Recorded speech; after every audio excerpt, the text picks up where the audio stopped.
le contexte, mais il va vous présenter le conférencier lui-même dans les détails, afin que vous connaissiez avant le début de l'exercice. Alors, avec votre permission, Monsieur le député, vous avez la parole. Bien. Merci au vice-président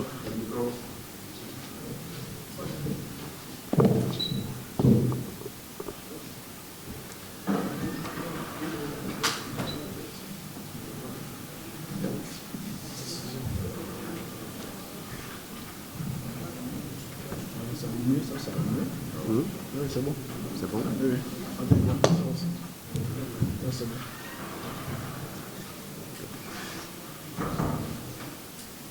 Bien, merci au vice-président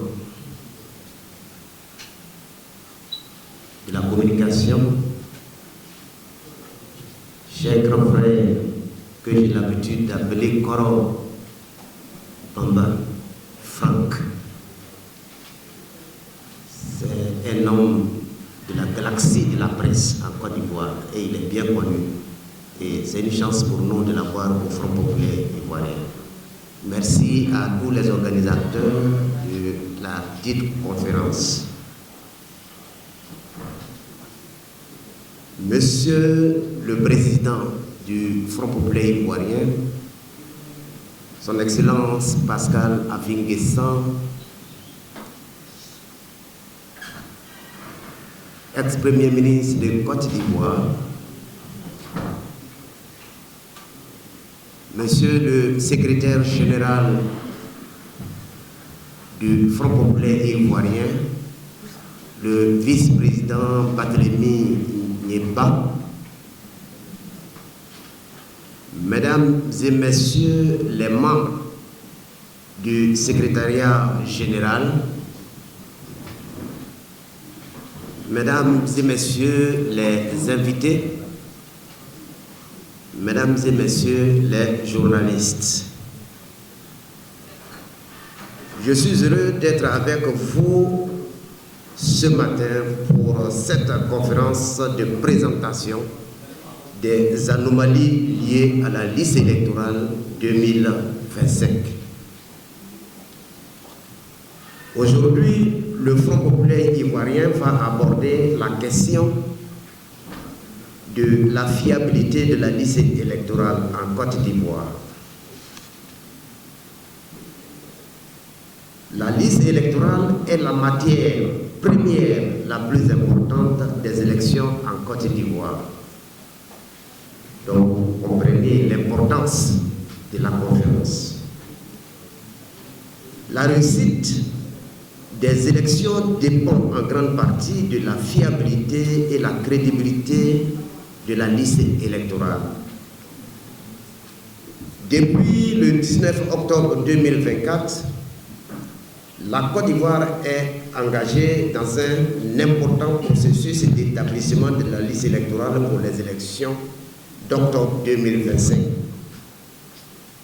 Ce processus, après la phase d'enrôlement des électeurs d'octobre et novembre 2024, est soumis à un contrôle populaire appelé phase du contentieux de la liste électorale depuis le 22 mars 2025. Les Ivoiriens sont invités à se rendre dans les commissions locales et dans les centres d'enrôlement en vue du toilettage de la liste électorale provisoire, en procédant à des réclamations, en procédant à des demandes de radiation, etc., etc. Les partis politiques et les organisations de la société civile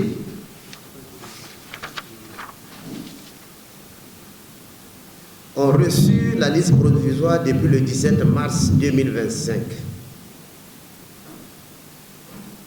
Sont à pied d'œuvre pour corriger toutes les anomalies constatées. Ce procédé, somme toute nécessaire, n'est pas suffisant pour remédier à toutes les anomalies sur la liste.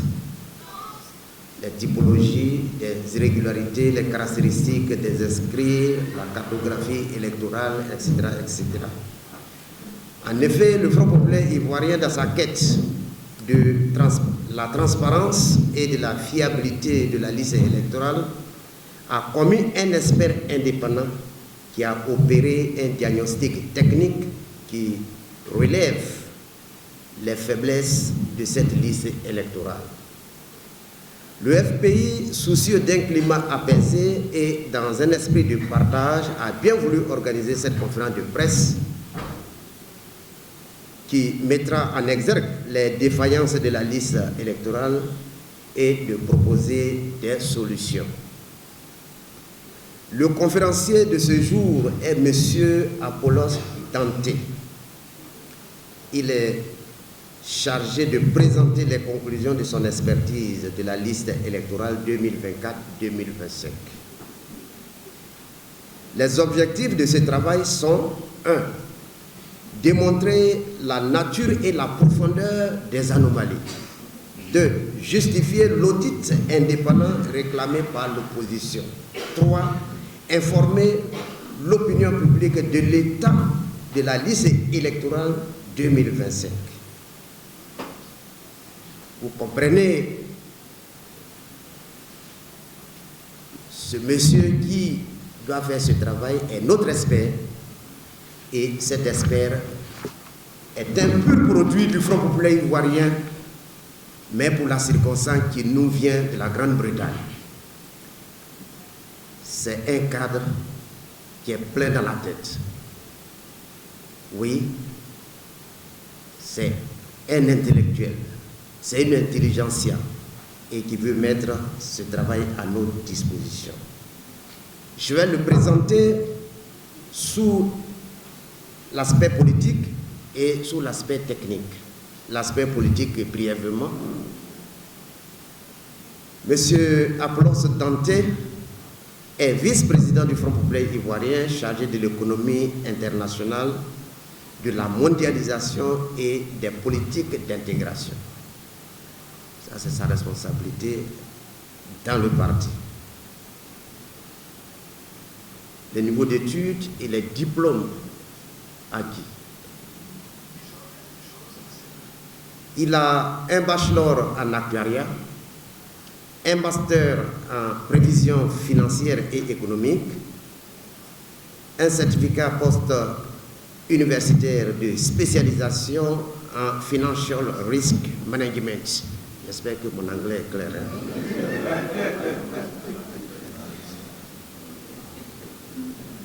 Certificat post-universitaire de spécialisation en modélisation mathématique financière.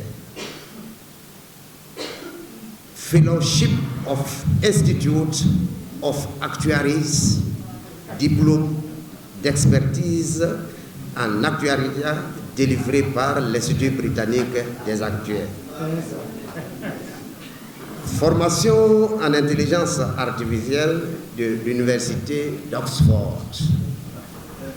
Bien entendu, quand vous êtes bardé de tels diplômes, vous devez travailler et sa profession, il est actuaire. À l'heure où je vous parle, il est le directeur du département du capital économique. Il a travaillé à Millman, POC, c'est bien ça, POC, Zurich Financial Service, KMG, MC Kingsley. Ça au moins j'ai bien prononcé. Bien, alors, quels sont les domaines de compétences qu'il a? Donc vous prenez bien note parce qu'il pourra vous être utile après. Domaine de compétences avec mathématiques financières, économie, finance et risque management, budgétisation, prévision financière. Donc voilà l'homme qui est venu donc nous présenter pratiquement, je dirais, le squelette de la liste électorale et qui va nous permettre de déceler avec vous les différentes défaillances. Sans trop tarder, je vais passer la parole à notre conférencier, mais avant, je voudrais que vous l'ovationnez.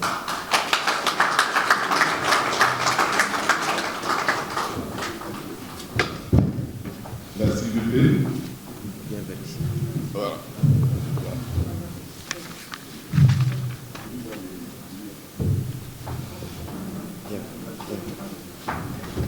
Voilà, c'est bien.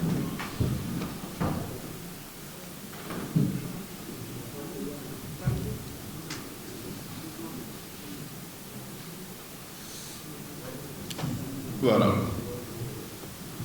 Merci pour l'introduction avec ton niveau d'anglais que je qualifierais de très bien, mais plus mieux faire. Alors, nous sommes là pour parler de la liste électorale. Donc, sans plus tarder, on va aller droit au but. Bon, attendez qu'on se positionne bien pour que nos amis de la presse puissent mieux capter les sons et les images. C'est bon, ça va? Ok. Donc je disais que sans plus tarder, on va vraiment commencer, on va entrer dans le vif du sujet. Nous avons fait un travail technique d'analyse de la liste électorale, bien évidemment en ma qualité de responsable du parti, du FPI. La mission qui m'a été confiée donc par le vice-président chargé des élections, c'est l'assistance technique pour creuser la liste électorale et puis mettre à la disposition du parti les arguments scientifiques, objectifs, qui viennent donc de ce qu'on a reçu de la CEI, c'est-à-dire la liste électorale. Alors, le déroulé donc de cette présentation sera de présenter d'abord la méthodologie du travail, c'est-à-dire les aspects techniques, les outils qui ont été utilisés dans ce travail, les axes de recherche. Ensuite, je vais survoler l'évolution globale de la liste électorale pour qu'on voit les grandes tendances. Et après, on va creuser pour parler des aspects de violation de l'article 7 du Code électoral et parler aussi des nombreux cas d'identité incomplète des électeurs, parler des parents aux multiples enfants électeurs, donc les pères et les mères qui sont géniteurs de plusieurs centaines, souvent même milliers d'électeurs sur la liste électorale, ce qui, bien évidemment, défie toute rationalité. Ensuite, nous allons parler des doublons et nous allons finir par parler de la transhumance. Et enfin, tirer les conclusions et faire quelques recommandations donc à la vice-présidence chargée des élections qui nous a commis pour faire ce travail. Donc voici un peu le schéma directeur que nous allons suivre au cours de cette conférence. Alors,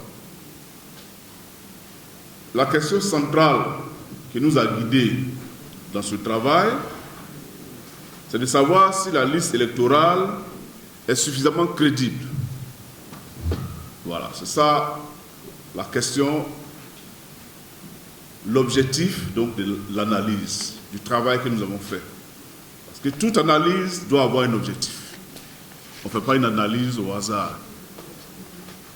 L'objectif en faisant l'analyse, en tant que parti d'opposition, dans l'opposition, en tant que parti responsable,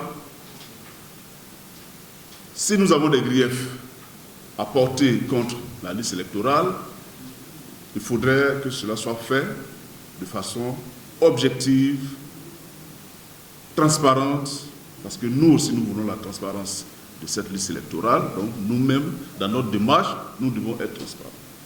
Voilà. Donc clairement, nous avons cherché les éléments qui vont soit nous convaincre que la liste électorale est suffisamment crédible, ou alors nous convaincre du contraire, ou dire que la liste électorale n'est pas suffisamment crédible.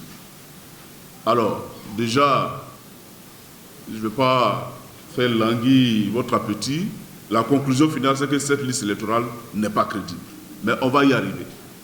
Pas à pas, on va démontrer comment on a construit l'argumentaire qui nous permet donc d'arriver à cette conclusion. Alors, qu'est-ce que nous avons analysé dans notre travail? C'est vrai que nous sommes dans le contentieux, je veux dire la période du contentieux de la liste électorale la plus récente, donc celle de 2024 ou 2025, on ne sait plus trop, mais ce qui est sûr, la dernière liste électorale. Et donc c'est elle qui est vraiment au centre de notre analyse. Mais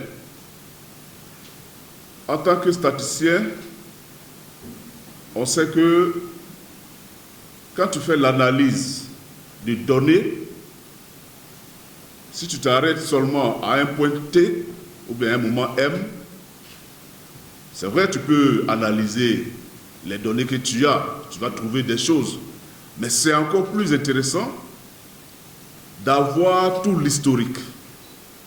Et puis surtout, en tant qu'actuel, c'est par des formations professionnelles, nous on travaille avec des tendances historiques. C'est ça le plus important. Parce que si tu t'arrêtes à un point aujourd'hui, point in time, il y a des choses que tu ne vas pas voir. Donc tu dois faire ce qu'on appelle through the cycle. Il faut faire tout le cycle pour voir quand ça monte, quand ça descend, et ça te renseigne mieux sur ce que tu veux comprendre, sur ce que tu cherches.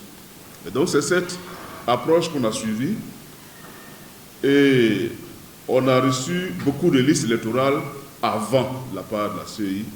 Donc la liste de 2010, 2015, 2016, 2020, la liste provisoire de 2020 et la liste définitive de 2020, la liste provisoire de 2023 et la définitive de 2023, et maintenant la liste provisoire de 2025. Donc ça fait beaucoup de listes électorales, mais c'est la même liste en fait qui évolue. Et donc si on analyse seulement la fin, c'est-à-dire que là où on est maintenant, on ne va pas tout comprendre. C'est pour ça que nous avons tout analysé en fait. Voilà, nous avons tout analysé pour voir les grandes tendances et les grands mouvements qui pourraient donc avoir une importance analytique et nous aider à aller répondre à la question centrale qu'on s'est posée dès le début de l'étude. Alors, qu'est-ce que nous avons reçu exactement de la CEI dans toutes les listes électorales qu'elle nous a envoyées? Nous avons reçu un fichier électronique sur un support, donc une clé. Le fichier est en CSV. Ce n'est pas grave, ceux qui ne sont pas habitués à tous ces thèmes techniques, ne vous en faites pas. Mais nous voulons juste être transparents. Pour ceux qui savent de quoi il s'agit, au moins ils voient ce qu'on a reçu comme fichier et à quoi ça ressemble et quelle est la flexibilité d'analyse de ce fichier. Est-ce que tout le monde a les capacités d'ouvrir le fichier que la CEI donne sur une clé et puis commencer à fouiller? Voilà, non. Parce que le support CSV qui vient, alors c'est un peu comme l'outil Excel, c'est aussi une version de l'outil Excel, mais ce n'est pas une version que tu peux ouvrir directement dans Excel et puis commencer à travailler là-dessus. Alors, les formats CSV sont utilisés quand tu veux stocker beaucoup de données. Ça a une capacité de stockage élevée, mais ça n'a pas une capacité d'analyse directement sur ce qui est stocké. Donc du coup, quand tu reçois des données en format CSV, si ces données-là ne sont pas trop grandes, tu peux les transformer directement dans Excel, parce que Excel a une limite. Voilà, quand tu vas jusqu'à 1 million déjà de lignes, Excel commence à s'essouffler. Alors que la liste électorale, c'est au moins 5 millions. Donc clairement, on ne peut pas analyser non plus cette liste électorale en partant du CSV directement à Excel. Ce n'est pas possible. Ça ne va même pas s'ouvrir parce que c'est trop gros. Et donc il faut des outils vraiment appropriés pour pouvoir ouvrir même le fichier que la CEI donne. Voilà. Et bon, il y a plusieurs outils, hein, mais nous, l'outil que nous avons utilisé, c'est l'outil SQL. SQL, qu'est-ce que c'est? C'est un outil de programmation pour analyser les bases de données, donc les databases. Et c'est quoi un outil de programmation? Alors, à la différence, Excel, bon, pour ceux qui l'ont utilisé, ou bien Word, pour ceux qui l'ont utilisé, quand tu ouvres dessus, directement, tu commences à taper ce que tu veux, tu commences à faire les calculs que tu veux dans Excel. Mais les outils de programmation, c'est pas comme ça que ça fonctionne. Tu dois programmer, écrire en langage informatique ce que tu veux faire. Donc tu ne peux pas commencer à écrire 2 plus 2, puis ça va te donner 4, non. Tu dois écrire un programme pour dire à l'ordinateur, voici ce que je veux faire, je veux que l'ordinateur me calcule 2 plus 2. Voici où sont les données initiales, l'ordinateur doit faire le calcul ici et me donner les résultats là. Tout ça, tu dois écrire ça. Mais évidemment, quand on dit que tu dois écrire ça, ce n'est pas que tu te mets à écrire, je veux que tu me fasses ça et puis ça va faire. Ce n'est pas comme ça. Il faut écrire ça en langage de programmation. Et donc le SQL a aussi son langage. Donc il faut savoir comment programmer en SQL. Alors, là sur l'écran, vous voyez un peu une image de ce que SQL est. Ça donne une idée un peu. Donc, vous pouvez voir quelque part la liste des listes électorales qui ont été importées dans SQL, c'est-à-dire du format CSV reçu par la CEI. Nous les avons importées, donc mises dans le programme SQL. Et puis maintenant, quand on écrit le programme SQL, on dit va chercher dans telle table, soit liste électorale de 2010, 15, 16, 20, et fais-moi cette recherche, ou bien ce calcul, ou bien interroge, je veux comprendre ceci, cela. Tu écris tout ça, et puis quand c'est bien écrit, quand tu appuies, exécute, ça tourne, ça tourne, ça tourne, et en moins d'une minute, ça te sort le résultat. Alors tout à l'heure, selon le temps, on pourra faire une petite démonstration, parce que le fil n'est pas long pour le projecteur, donc peut-être que je vais me mettre là-bas après, pour faire une petite démonstration de, voilà, en plus de ce que vous voyez là, mais concrètement, voir ça en action, ce n'est pas mauvais aussi. Et donc, quand on fait les recherches dans l'outil SQL, ça donne les résultats dans SQL, mais pour mieux les analyser, on les importe encore dans Excel, si évidemment ces résultats-là ne dépassent pas les capacités d'Excel. On les exporte donc dans Excel, et puis là-bas on peut faire des graphiques, on peut analyser encore davantage les résultats qui ont été donnés par le SQL. Donc c'est un travail qui a plusieurs étapes, et toutes ces étapes-là nécessitent quand même une certaine compétence en la matière. Et c'est vrai que si l'outil Excel est plus ou moins à la portée, on va dire désormais peut-être pas tout le monde, mais de beaucoup de personnes, et j'espère quand même que par exemple nos étudiants, ils savent au moins comment utiliser Excel. Sinon, s'ils ne savent pas encore utiliser Excel, c'est qu'ils ne sont même pas de cette époque. Parce que Excel même commence à être démodé, on passe à autre chose. On passe maintenant à d'autres versions de Excel qu'on appelle Power BI, mais bon, ce n'est pas de ça qu'il s'agit aujourd'hui. Les choses vont très vite. Mais au moins, il faut connaître ce qu'on appelle le basics, les outils de base. Et puis après, s'intéresser aussi aux outils qui peuvent faire des choses plus grandes. Parce qu'évidemment, si tu n'as que des connaissances en Excel, tu ne peux même pas ouvrir le fichier que la CEI donne. Parce que déjà ça, tu es bloqué.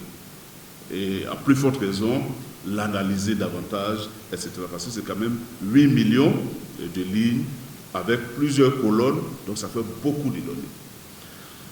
Alors, à ce propos, je voudrais donc dire que ce que la CEI nous donne, c'est juste les données alphanumériques. Donc, on n'a pas reçu les photos ni les empreintes digitales. Voilà, donc, toute notre analyse a été faite seulement sur les données alphanumériques, donc qui sont enregistrées par colonne, c'est-à-dire qu'on écrit les chiffres ou les lettres dans chaque ligne et colonne, mais on n'a pas reçu les photos et les empreintes digitales. Vous pouvez déjà comprendre le problème que cela pose, c'est que les photos donnent encore, les photos et les empreintes digitales sont les aspects biométriques de l'identité et qui sont les aspects même les plus fiables, surtout les empreintes digitales. Photos, on peut se ressembler. Mais les empreintes digitales, la probabilité que deux personnes aient la même empreinte digitale, si je me trompe, c'est 1 sur 1 million au moins. Donc c'est vraiment très rare. Mais on n'a pas accès à ces données-là. Donc on a utilisé seulement ce que la CEI nous a donné. Alors, donc, quand la CEI dit chacun peut faire son audit, vous voyez que c'est impossible. Parce que pour faire l'audit, il faut avoir déjà tous les éléments. Mais on n'a pas tous les éléments. Donc, c'est un audit vraiment partiel qu'on peut faire. C'est pour ça, d'ailleurs, qu'il faut un vrai audit indépendant. Ça, c'est déjà l'une des raisons même de départ.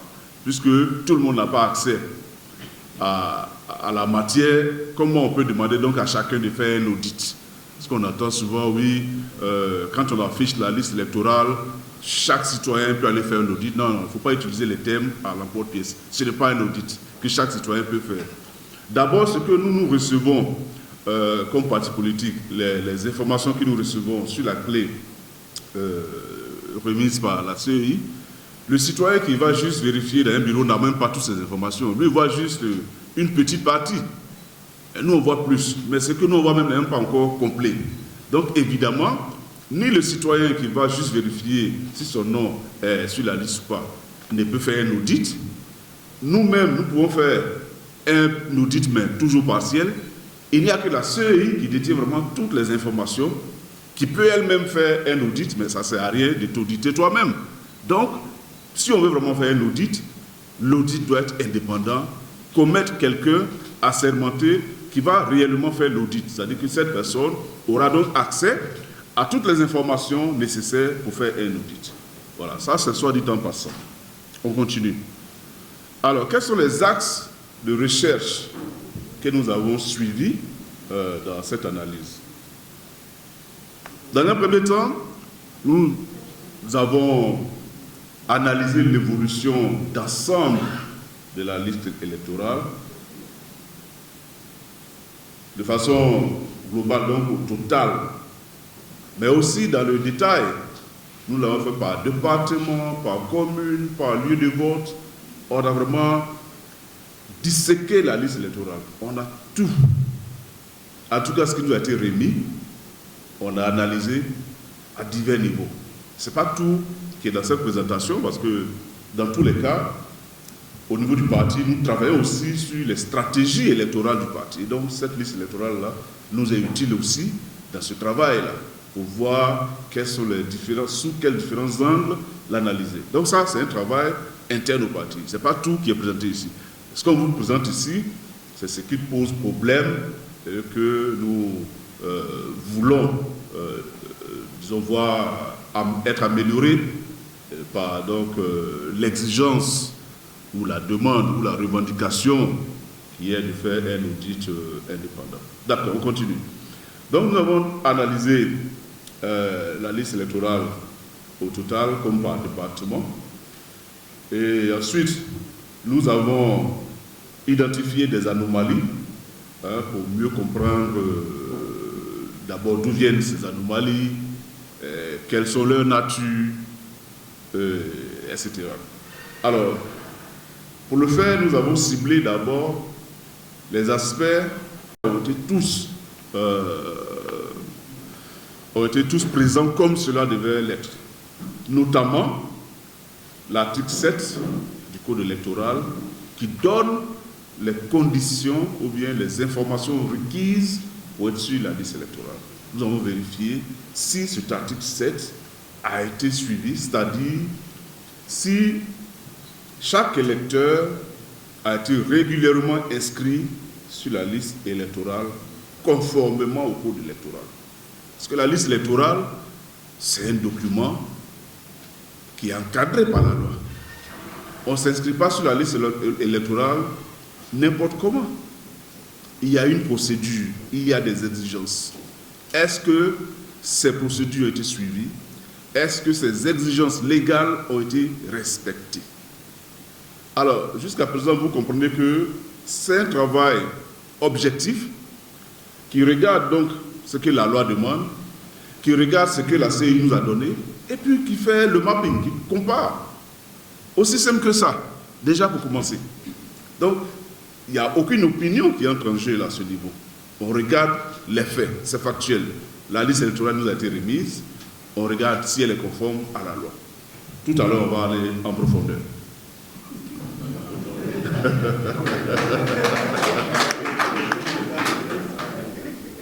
Et on est allé pour voir, donc, au-delà de l'article 7, on va dire, est-ce que tous les électeurs même ont une identité qui est au moins claire sur la liste électorale? Parce que c'est le minimum. Et là encore, on a vu que ce n'est pas le cas. Il y a des électeurs dont les informations de base, ou alors informations primaires, manquent.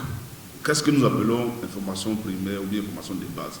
C'est-à-dire, c'est toi-même l'électeur, ton nom, tes prénoms, ta date de naissance, ton lieu de naissance, ton sexe, ton genre. Et puis, au moins le nom et prénom de tes parents.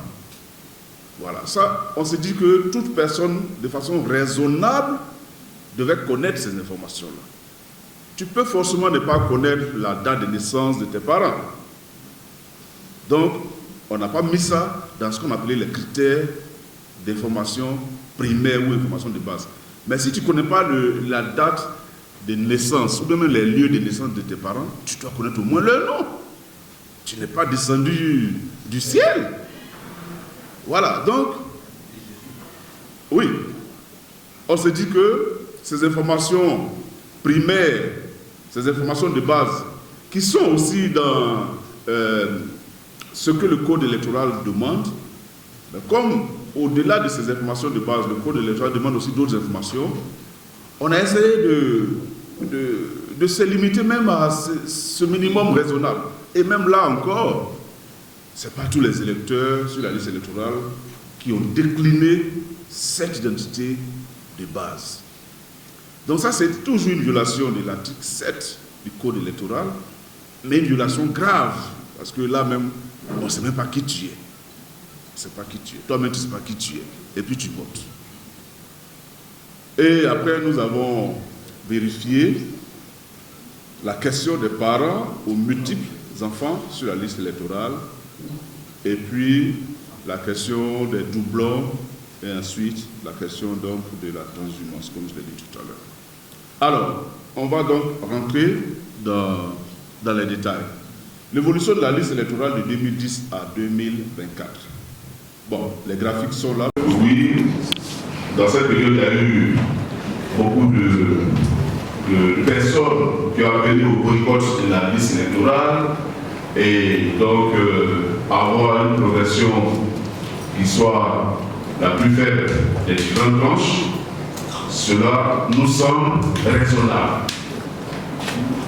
Mais avoir le double de la progression de 2010 à 2015, en 2015 à 2020, alors que le boycott est toujours en vigueur à cette période, là, ça entraîne des interrogations.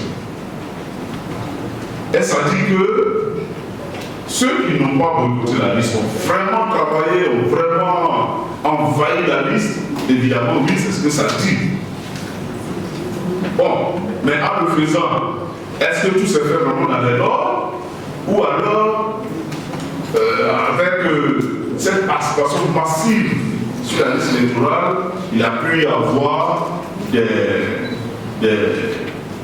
raccourcis qui ont été pris ou bien des défaillances dans le processus. C'est possible. Pour l'instant, nous constatons seulement qu'il y a là quelque chose à creuser.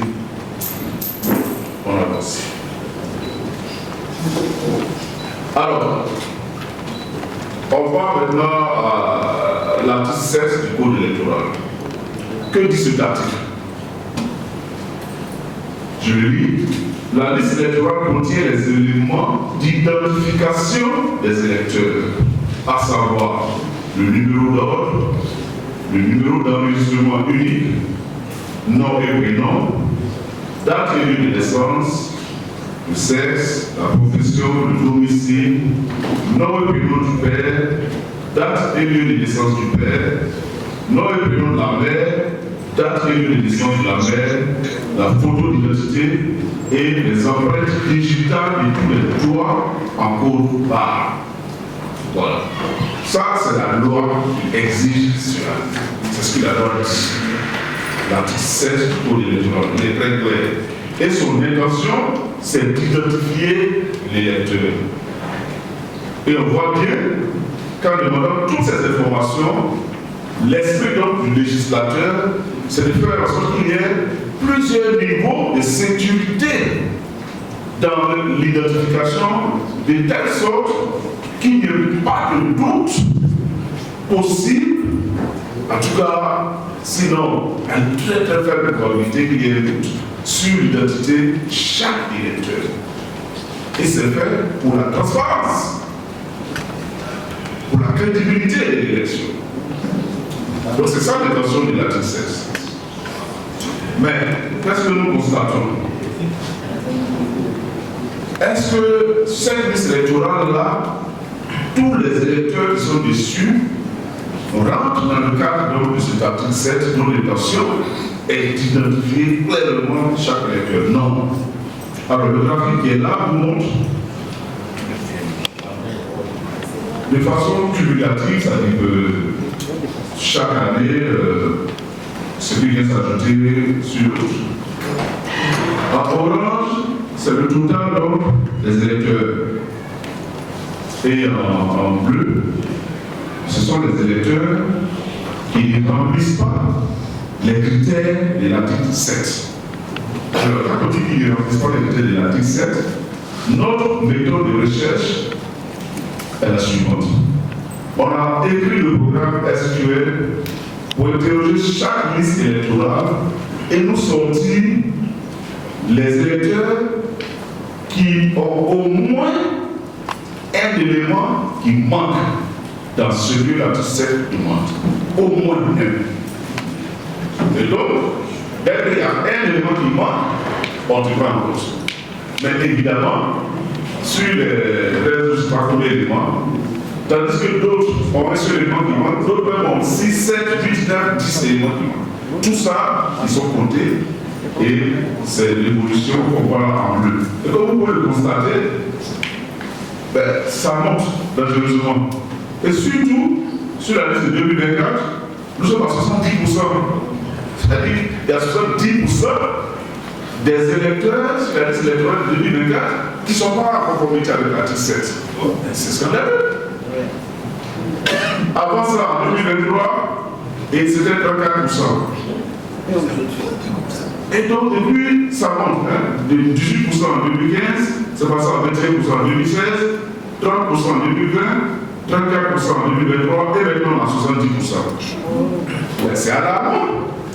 Si quelque chose n'est pas fait maintenant pour arrêter cette dégradation de la liste électorale, mais nous sommes en train de faire un faux travail collectivement en tant que citoyens.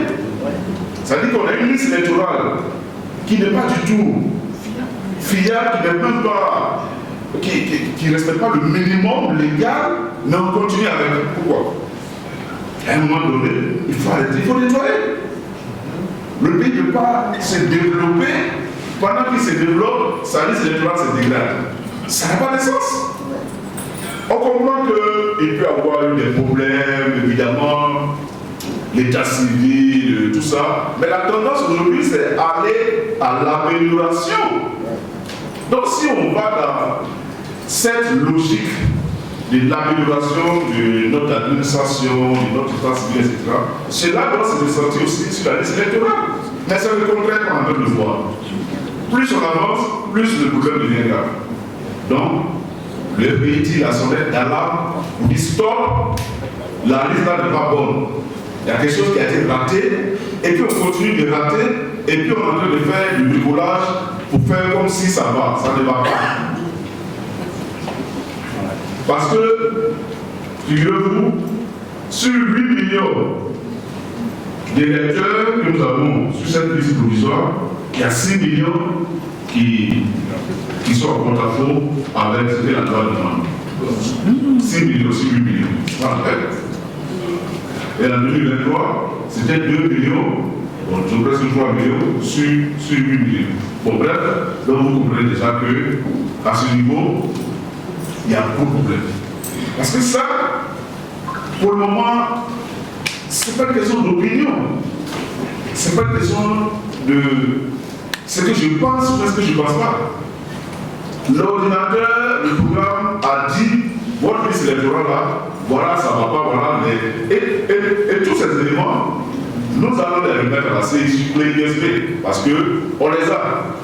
Parce que, comme j'ai expliqué au début tout à l'heure, quand tu fais la recherche SQL, l'analyse, après, tes résultats sont là, tu peux les exporter aussi en format CSV. Et donc, comme la CIJ nous a donné un format CSV, on a analysé, on va leur ramener aussi le format CSV des 6 millions qui ne respectent pas les critères. Simple. On dit voici, ces 6 millions-là, ça veut dire votre liste électorale que vous nous avez donnée. Voilà, qu'est-ce qu'on fait de ces 6 millions qui ne respectent pas l'article 7? Et puis on va tous regarder. C'est aussi simple que ça. C'est pas une question de. On pense. Non, il n'y a pas d'opinion, il n'y a même pas d'analyse. C'est factuel, c'est de là à là, comme on dit en Côte d'Ivoire. Alors, on avance donc. C'est la même information, mais de façon, on va dire, incrémentale. Ça veut dire quoi? Là, tout à l'heure, on a vu l'évolution d'année en année au fur et à mesure, mais là, on regarde maintenant chaque année. Chaque année, qu'est-ce qui se passe? Et là, on voit que, vous voyez, en orange là, c'est les nouvelles inscriptions par RLE. Les nouvelles inscriptions. C'est-à-dire là, on ne compte plus les anciennes inscriptions, on compte seulement ce qu'on a vu dans l'année. Et dans ce qu'on a vu dans l'année là, combien respectent l'article 7 et combien ne respectent pas? On voit que 2020 déjà, vraiment on a vu beaucoup d'inscrits. Mais sur ces inscrits de l'année 2020, il y a 13% qui ne respectent pas l'article 7. En 2022, il y a 20% des nouveaux inscrits qui ne respectent pas, en 2023, il y a 20% des nouveaux inscrits qui ne sont pas conformes à l'article 7. Et subitement, c'est descendu à 8% en 2024. Ça aussi, c'est intéressant à comprendre. Comment jusque-là, chaque fois, les nouveaux inscrits, il y avait une proportion, en tout cas, qui était un peu montante, qui ne respectait pas les critères, et puis subitement, en 2024, ça chute. Ça veut dire que quelque part, on pouvait faire ça. On pouvait travailler comme ça pour que ce ne soit pas haut, mais on a laissé les choses s'accumuler. Parce que ce que ça veut dire, même si en 2024, il y a eu ce qu'on peut appeler amélioration, on va comprendre ça plus tard, mais ça ne change pas tous ceux qui étaient déjà là et qui ne respectaient pas les critères, parce que ça augmente. Seulement, en 2024, ça a augmenté, mais lentement. Mais c'est ceux qui étaient déjà là sont encore là. Et d'ailleurs, aujourd'hui, on va dire, alors oui, ici, c'est plutôt ceux dont l'identité est complète. Voilà. C'est on va dire ceux dont l'identité première n'est pas complète. Je reprends le texte ici. Ce n'est pas tout le monde. C'est le petit groupe dont j'ai parlé tout à l'heure pour dire qu'on va vérifier si l'identité première même du l'électeur est établie. Voilà, c'est ce schéma-là, c'est de lui qu'il s'agit. Donc ce n'est pas toute la liste électorale. Voilà, c'est eux qui représentent 13% en 2020 et qui représentent 20% en 2023. Ceux qui auraient un problème avec leur propre nom et prénom et de leur nom de leur parent. C'est quand même énorme. Ce nombre-là, nous sommes à 788 746 électeurs. Aujourd'hui, sur cette liste électorale, il y a 788 000 électeurs qui n'ont pas décliné leur identité première. Bon, c'est des fantômes ou des qu'est-ce que c'est? Comment la CEI a pu laisser ces inscriptions se faire sur la liste électorale? C'est-à-dire là, on ne peut pas commencer de demander la profession, les dates, les naissances de tes parents, les lieux de naissance de tes parents. C'est même pas comme ça. Toi-même, ton nom, prénom, nom, prénom de ta maman, de ton papa, tu ne connais pas. Et ceux-là, ils sont 788 000. Et ils représentent 8% de tout le corpus électoral. Ce sont des encagoulés, on va dire.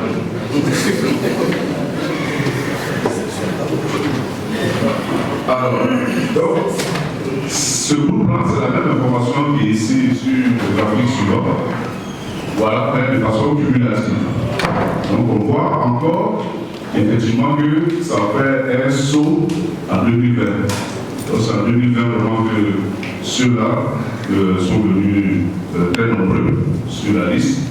En 2015, après un groupe est donné, et en 2020, un groupe est. Et ces cas-là, très souvent, là où le nom ou le prénom ou le nom ou prénom de leurs parents, c'est marqué inconnu, ND, PND, non déclaré, inconnu, non déclaré, indéterminé, etc. Ce sont ces mentions-là qu'il y a où c'est le vide.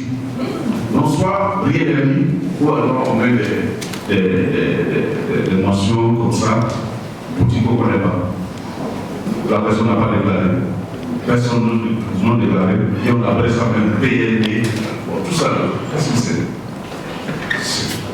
Ça ne devrait pas être autorisé sur la liste électorale. On dit non de ton père, tu m'as inconnu. Comment inconnu? Non de ta mère, non déclaré. Qui es-tu? Et puis tu votes. Et puis vous êtes 788 000. Bon, vous pouvez faire gagner quelqu'un, faire quelqu'un, alors que vous-même, on ne vous connaît pas. C'est pas normal. C'est pas normal. Et donc, nous mettons ça en évidence, et comme je l'ai dit tout à l'heure, toutes ces listes-là, on les a sur support et on va les mettre à la série comme notre contentieux pour dire voilà ceux-là, enlevez-les de la liste. Simplement. Parce qu'ils ne respectent pas l'article 7, mais vraiment de façon grave, parce qu'eux-mêmes, on ne connaît même pas qui ils sont. Donc ça, on ne doit même pas en discuter, en éveiller. Si la série ne veut pas les enlever, elle va nous expliquer pourquoi. Et puis on va tous apprécier. Alors on continue. On dira donc que pour ce premier cas d'analyse de la liste électorale par rapport à l'article 7, en tout cas, il y a des situations, on peut appeler ça anomalie, mais c'est une violation de la loi. Donc ça va même au-delà de l'anomalie qui peut être un peu une erreur bénigne. Non, là, c'est une grosse faute. Parce que c'est une violation de la loi. Et quand on sait que tout le discours des officiels de la CEI, c'est une question de la loi dit, la loi dit, bon, la loi va faire ça. Mais la loi dit, la c'est que vous violez chaque jour, vous dites quoi? Question. La CEI sait peut-être que ces cas-là violent l'article 7. Est-ce que vous les avez une fois entendu parler de cet article 7? Jamais. Il n'en parle pas. Quand il parle, il parle d'autres articles. Comme si. Voilà, mais pourtant, ça c'est l'article fondamental du code électoral. Pour s'inscrire en tout cas sur la liste électorale. Ils n'ont jamais respecté. Il est violé chaque jour de façon grave et la CEI n'en parle pas. Donc la CEI n'est pas transparente dans sa démarche. Sinon, en tant qu'arbitre, si tu es vraiment un arbitre impartial, quand tu viens présenter les problèmes que tu dois gérer, mais il faut être transparent avec les citoyens. Pour dire que, ah, franchement, bon, on parle de l'article 6 qui dit qu'il faut faire la révision de la liste de droits chaque année. Tout le monde se focalise sur ça. Mais il y a l'article 7 qui est là aussi, les amis, il vient juste après le 6 là. Mais il faut qu'on s'y voit pas. Pourtant, nous on leur dit non, il y a l'article 7 que vous violez chaque jour. On veut que cela soit rectifié. Sinon, la CEI serait donc en train de violer son mandat. Parce qu'une institution ne peut pas sciemment continuer de violer la norme. On passe donc au cas des maires avec un nombre irrationnel de progéniture sur la liste électorale. Alors ici, comment on a procédé? Parce que sur la liste électorale, comme je l'ai dit tout à l'heure par l'article 7, on voit les informations qui sont requises. Donc, au niveau des parents, on demande le nom, le prénom, la date de naissance et le lieu de naissance des deux parents. Donc, qu'est-ce que nous avons fait? Nous avons cherché, écrit le programme, pour que ça cherche tous ceux dont la mère a le même nom, le même prénom, la même date de naissance, le même lieu de naissance avec la maman d'un autre électeur. Vraiment, en principe, c'est la même personne. Même nom, même prénom, même date de naissance, même lieu de naissance. Et ça nous a sorti des choses extraordinaires. Alors, regardons le tableau qui est là. En 2010, le programme nous a sorti qu'il y avait seulement 30 mères qui avaient des enfants entre 15 et 50 enfants sur la liste, toute la liste des droits, de plus de 5 millions. Elles étaient 30 et le nombre de enfants ne dépassait pas 50. Mais en 2015, on ne sait pas ce qui s'est lancé. Il y a 4747 mères dont le nombre d'enfants même, bon, en 15 et 50 là, elles sont 3449. Mais il y a 21 qui ont 300 et 400 enfants. 2015. Et 2016, pas grand chose ne se passe, bien au contraire. 17 de ces mamans-là sont plus mamans d'électeurs sur la liste électorale. Ah, qu'est-ce qui s'est passé? On ne comprend pas. 2020, ça le prend. 23, ça le prend. Et là encore, ce qui est curieux, c'est que sur cette nouvelle liste électorale de 2024, le nombre a chuté mais drastiquement. Ça a diminué de 4300. Il y a 4300 de ces cas-là, de ces moments, qui ont quitté cette liste-là. Les enfants n'ont pas quitté la liste électorale. Ce qui veut dire donc que les informations sur les parents ont changé. Est-ce que vous pouvez décider? Mais comme vraiment la liste électorale des cas de décès qui sont retirés, ils ne sont jamais élevés, donc ce n'est pas des cas de décès. C'est plutôt des cas où les informations ont changé, ont été modifiées. C'est ce qui fait que le programme ne retrouve plus sur cette liste-là, avec les critères de recherche. Ça dit ici en 2023, cette dame avait 500 enfants, et qu'en 2024, quelqu'un ou bien toutes ces personnes sont venues changer pour dire que non, ma mère ne s'appelle plus Guy Colette, qui avait 700 enfants, maintenant ma mère s'appelle je ne sais pas quoi, Et donc, je suis sûr maintenant qu'elle a reçu l'enfant, et on fait ça pour tous ces 700 personnes. Du coup, elle sort de cette liste suspecte. Est-ce que vous voyez? Mais qui a fait ce travail? Ah, parce que, en principe, ça devrait peut-être chaque requérant qui vient modifier ces informations et qui apporte les éléments administratifs lui permettant de le faire. En principe. Mais est-ce que ça a été suivi? On n'en sait rien. Même si notre suspicion dit que ça a été fait de façon unilatérale, très probablement, par la CEI, ça pose problème. Mais nous n'avons pas la preuve de cela. C'est pour ça que je dis probablement. Parce que nous n'avons pas vu une très grande affluence des gens aller modifier les informations. Parce que quand tu vas modifier les informations, tu remplis un formulaire.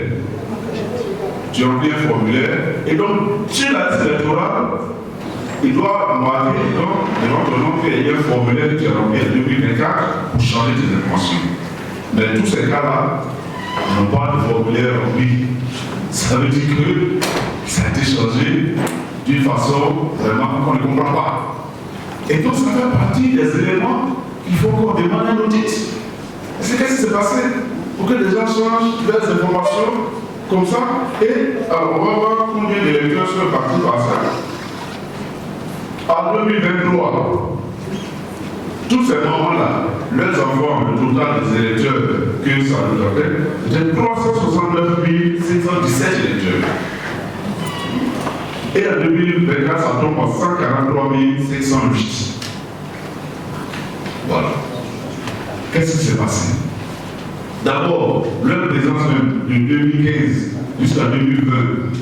Pourquoi? Qui sont ces moments? Pourquoi on apprend comme ça? Et comme sûrement, les gens ont commencé à parler de ça, sûrement la CEI inquiète, a peut-être commencé à anticiper, et puis du coup en 2024, ces cas-là ont chuté. D'ailleurs, j'ai cru entendre que la CEI dit une fois, en répondant à une question sur ce document-là, a dit, mais est-ce que vous voyez que ça n'a pas diminué en 2024? Donc vous savez que ça a diminué. Vous savez que c'était là depuis 2010, c'était opaque. On ne savait pas qui étaient ces gens. Et puis du coup en 2024, donc vous connaissiez leurs identités réelles. Leur existence. Et pourquoi tout ce temps-là, c'était flou?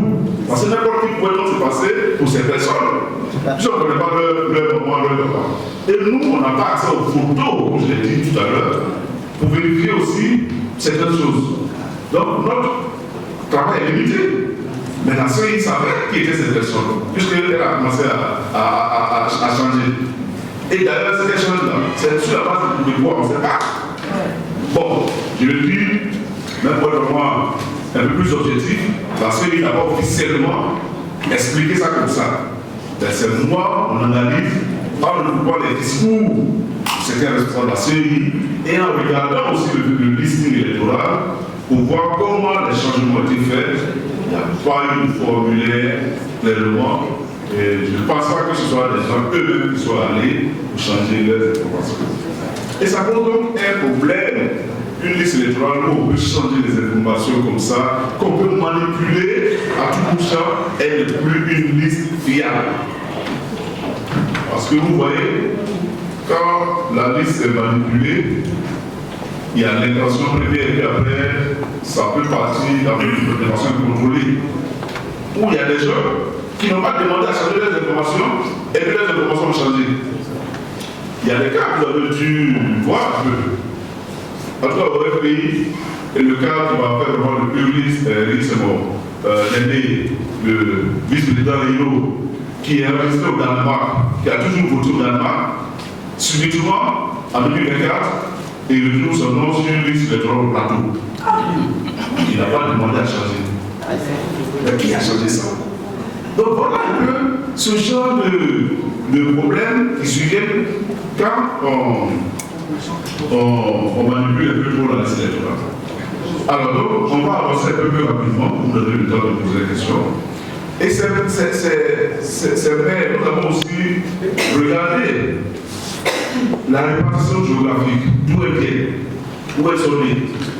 Et voici un petit aperçu ici. Boaké est en tête, Didier Biotide, Bokada, Kologo, Dagouro, etc. Donc vous voyez que c'est concentré dans la zone centre-nord. Ok? Voilà. Bon, donc on comprend ça. Et on va faire la même analyse avec les pères. Je vais survoler ça, mais c'est la même situation. En 2010, il y en avait 15, et 2015 encore, ils sont venus nombreux, etc., etc. Et ça a chuté encore en 2024. Voilà, c'est vraiment la même situation, donc je ne vais pas trop insister. Et les électeurs impactés par ce cas de père multiples d'enfants, en 2023, il y en avait 329 554, et en 2024, ils sont 166 000. Donc, c'est toujours pas négligeable. Alors, souvent, les personnes répondent pour dire non, ce ne sont pas des personnes distinctes. Ce ne sont pas les mêmes personnes, ce sont des personnes distinctes, mais qui ont le même nom. Donc, il ne faut pas comptabiliser tout cela pour dire c'est une personne qui a tant d'enfants. Bon, c'est une possibilité, mais elle est très peu probable. Pourquoi? Parce qu'on peut avoir le même nom, ça peut arriver, mais avoir le même nom, même prénom, même date de naissance, même lieu de naissance, la probabilité que cela arrive est très faible. Alors que là, on voit qu'il y en a beaucoup de cas sur la petite liste électorale de 8 millions. Donc statistiquement, c'est une anomalie. Ça ne va pas. Ça ne peut pas être des personnes distinctes. Elles ne sont pas toutes les mêmes personnes, c'est possible, mais en tout cas la majorité ont quelque chose en commun. Donc il y a ce premier élément. Mais en plus, le fait que ces personnes-là, qui sont supposées être des personnes distinctes, qui ne se connaissent pas, qui ont des enfants comme ça, parce qu'ils ont juste les mêmes noms, mais on remarque que ces enfants-là viennent sur la liste électorale au même moment.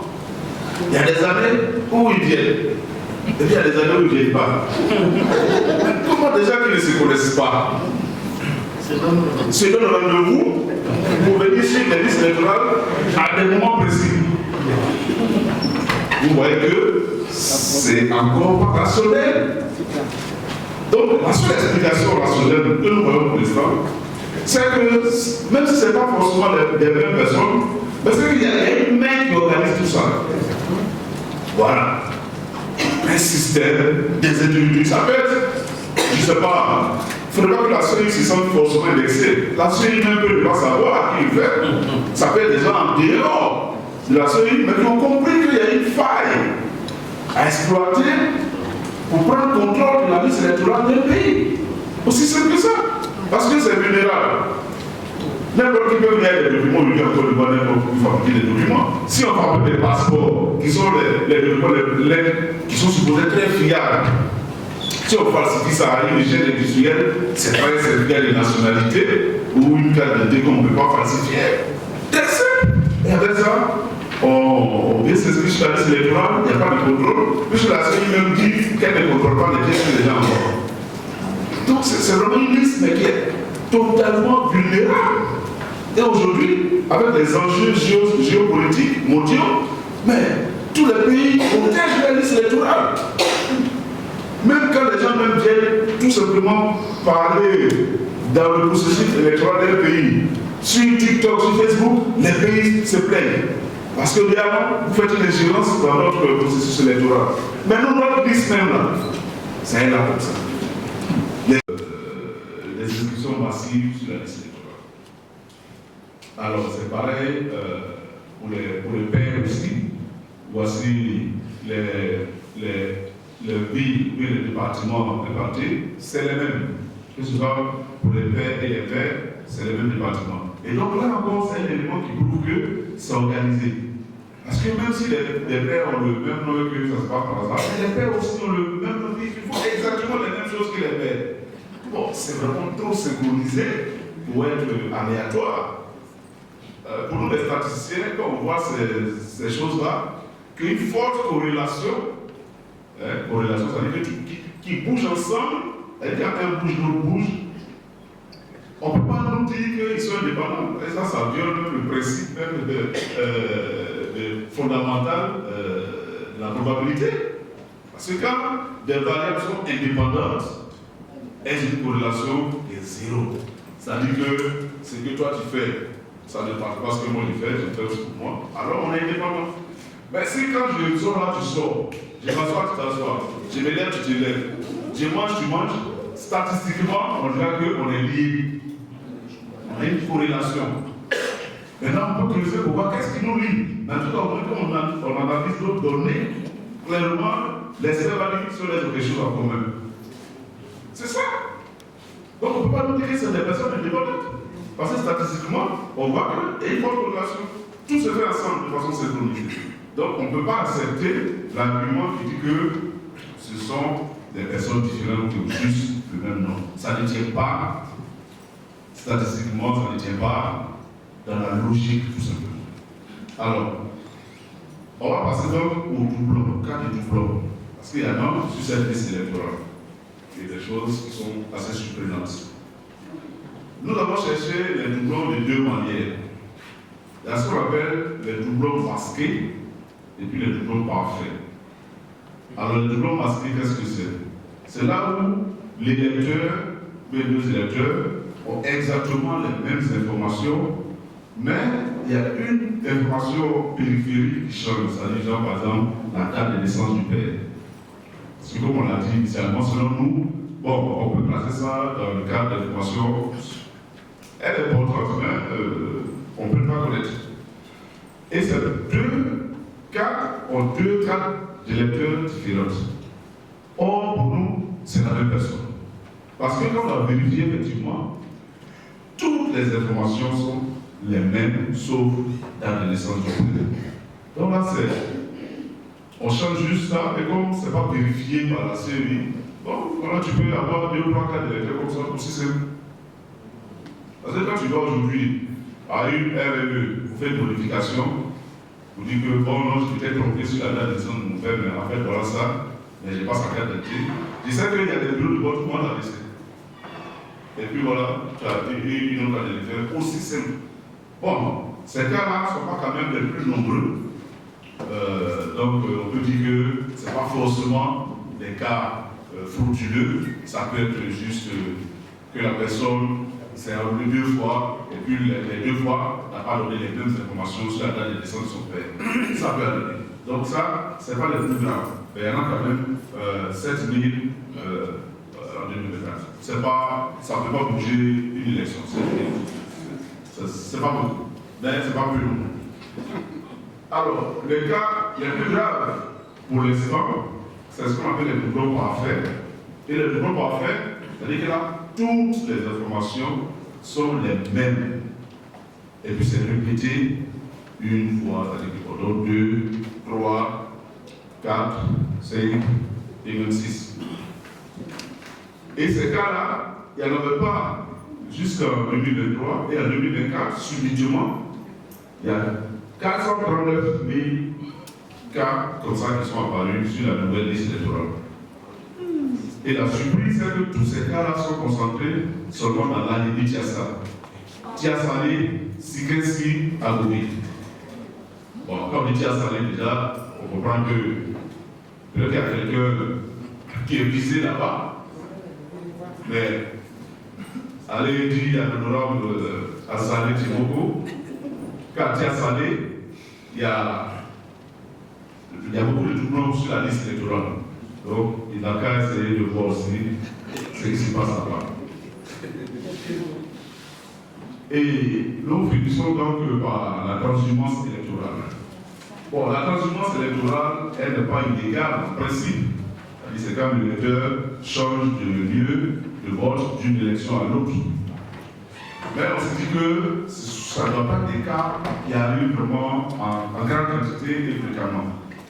Mais quand on a analysé les mouvements par département, on voit que de 2023 à 2024,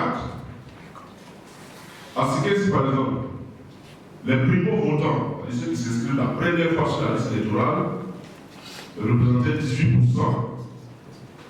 de l'évolution de la liste électorale. Vous comprenez? Voilà. C'est-à-dire que là où c'était en 2023, quand les nouveaux inscrits s'ajoutent, ça fait 18%. Mais quand on prend en compte dans ceux qui étaient déjà sur la liste électorale, qui sont venus d'ailleurs, et ils ont fait bouger, c'est quasi 102%. C'est-à-dire qu'ils ont doublé même la population électorale de ceux qui étaient là en 2023. Vous comprenez que là, il y a un guise sous roche. C'est comme si il y a un plan pour venir faire quelque chose à ce cas-ci, et pareil à Gouvi et Tiassali. Et quand on fait la même analyse, d'où viennent ces gens? Ça, c'est la table à droite. On voit qu'essentiellement, ils viennent d'Abidjan. Enfin, Abidjan est dedans, parce que c'est vrai que Abidjan, sa population électorale, a bougé. Il y a 2% des électeurs qui sont quittés d'Abidjan pour aller ailleurs. 2% d'Abidjan a le plus gros électorat, donc 2% de quelque chose de beaucoup, ça fait beaucoup. Donc il y a 37 000 électeurs qui ont quitté Abidjan pour aller s'amuser ailleurs. Bon, le tableau est plus long que ça, mais j'ai juste coupé le haut et le bas pour montrer un peu la dynamique de la transhumance. Mais sinon, ça ce sont des choses que nous analysons, nous, du parti, dans la veille stratégique électorale. Comprendre les mouvements, les dynamiques. Quand on a fait cette analyse depuis 2010, je vais juste montrer la dernière. Sinon, quand on regarde la transhumance, on peut voir par exemple que les localités comme Kounfao, c'est pas qui viennent de là-bas, mais en tout cas, la liste électorale a gonflé de beaucoup de transhumants. Voilà. Voilà. Donc, voici à peu près les grands éléments que nous avons trouvés à ce stade de notre analyse, qui continue, elle n'est pas terminée, mais nous pensons qu'il y a suffisamment d'éléments pour vraiment prendre une opinion à témoin, pour dire que cette liste électorale, elle ne respecte pas la loi, majoritairement, elle est opaque, parce qu'il y a beaucoup d'électeurs dont l'identité n'est pas clairement déterminée, elle est irrationnelle, parce qu'il y a des situations inexplicables sur cette liste, et donc elle n'est pas fiable, elle n'est pas crédible. On ne peut pas aller à l'élection présidentielle avec cette liste sans rien faire. C'est vraiment un ingrédient pour faire une élection bâclée qui ne sera pas transparente ni démocratique. Alors, la conclusion qui s'impose, c'est qu'il faut un audit indépendant pour peut-être valider tout ce que nous avons trouvé là. Parce que c'est un travail que nous avons fait. Si les gens savent que ce n'est pas vrai, que c'est faux tout ça, il n'y a pas de problème. L'expert indépendant, il est là aussi. Et nous aussi, on sera là et puis on va confronter les analyses. Et puis quelque chose sera décidé à la fin. Et puis les directives seront données. Mais nous, ce que nous souhaitons, c'est non seulement ce là, mais que la liste de ça nettoyer les cas les plus flagrants qui la rendent vraiment inapte, inadaptée à être la liste à laquelle les élections sont décidées. Je vous remercie.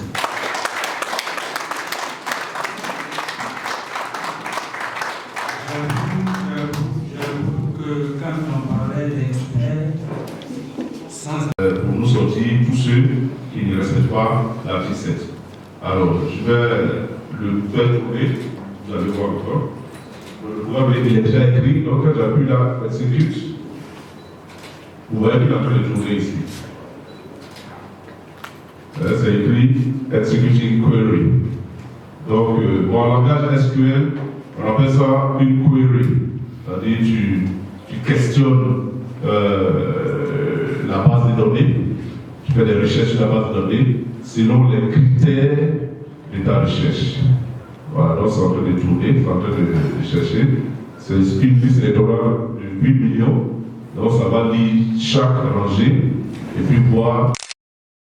Qu'est-ce qui justifie que votre outil est efficace?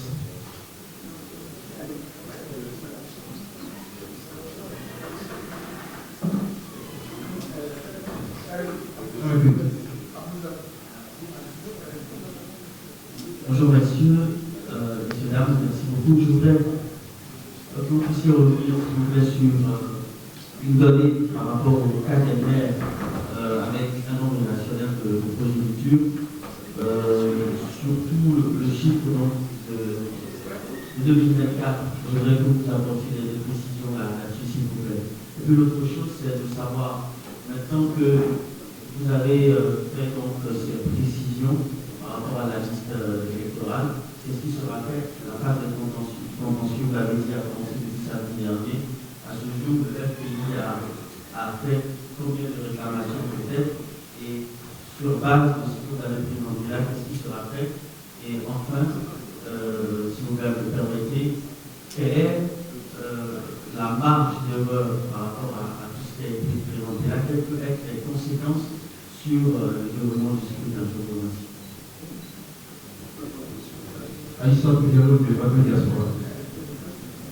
Bonjour monsieur, j'ai deux petites questions. La première, c'est de savoir selon vous quelles sont les conditions pour une élection libre, transparente et démocratique en octobre 2026.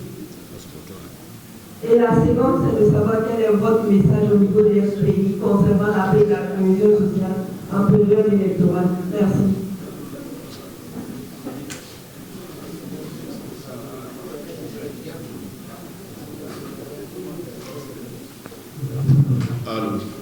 Alors, vous m'entendez? Ouais, c'est bon. Ok. Alors, il faudrait préciser que le VP Kwakutra, qui est ici sur la table des séances avec moi, est le monsieur élection du FPI, il est le vice-président donc chargé des questions électorales. Donc il y a des questions sur lesquelles il est mieux placé pour donner des réponses, et il y a d'autres questions sur lesquelles je peux donner des réponses. Les questions techniques particulièrement, voilà, je suis en charge de celle-là. Alors, Fulbert Yao a posé une très bonne question quand il a demandé quelle est la fiabilité des SQL. Pourquoi pas d'autres outils? Alors, pour ceux qui s'y connaissent en matière de base de données, ils savent la puissance de SQL. Aujourd'hui, avec l'évolution donc informatique, on va à l'intelligence artificielle, etc. Mais tout cela, je vous assure, l'épine dorsale sur laquelle l'intelligence artificielle même fonctionne, c'est le SQL. Parce que qu'est-ce que c'est l'intelligence artificielle? C'est des bases de données énormes, des millions, des milliards, beaucoup d'informations qui doivent être analysées pour pouvoir détecter des tendances et puis faire des modèles qu'on appelle des algorithmes sur lesquels l'intelligence artificielle voit dans le passé. Voilà comment ça fonctionne brièvement pour une nouvelle digression. On regarde la base de données, on regarde les comportements des gens par le passé sur plusieurs bases de données, et donc quand quelque chose arrive pas un peu dans ce sens, l'intelligence artificielle dit ça va aller comme ça, parce qu'on a déjà vu ça. C'est à peu près ça. Mais pour que ça fonctionne, ça veut dire qu'il faut stocker déjà beaucoup de données sur tout ce qui t'intéresse, tout ce que tu veux analyser, tout sur lequel tu veux faire un algorithme d'intelligence artificielle. Et donc il faut stocker ces données-là. On parle de big data. Mais quand tu stockes ces données aujourd'hui, il n'y a que SQL qui soit vraiment l'outil de base. Maintenant, il y a d'autres outils comme le Python, etc., qui viennent, mais même là, ces outils-là intègrent toujours le SQL. C'est-à-dire, ils prennent d'abord le SQL à la base, et puis ils ajoutent d'autres fonctionnalités. Donc, sans SQL, il n'y a pas d'analyse de données fiable aujourd'hui. C'est clair et net. Parce que tout ce qui se développe, qui va dans le sens de rendre performant SQL, ça veut dire que c'est SQL qui est à la base. Parce que Python, même qui est beaucoup utilisé dans le AI, au cœur, il marche avec le SQL. Voilà, donc c'est pour dire qu'aujourd'hui, SQL est vraiment très fiable et c'est ce qui se fait, je vais dire, de mieux. Mais la technologie évolue toujours. Il va y avoir certainement d'autres améliorations des outils d'analyse des données, mais pour le moment, SQL, il n'y a vraiment pas match, on va dire, comme on dit. Maintenant, c'est un outil informatique. En général, ces outils-là sont construits avec vraiment les marges d'erreur les plus petites possibles. Donc, sans dire que c'est zéro marge d'erreur, mais en tout cas, c'est proche de zéro.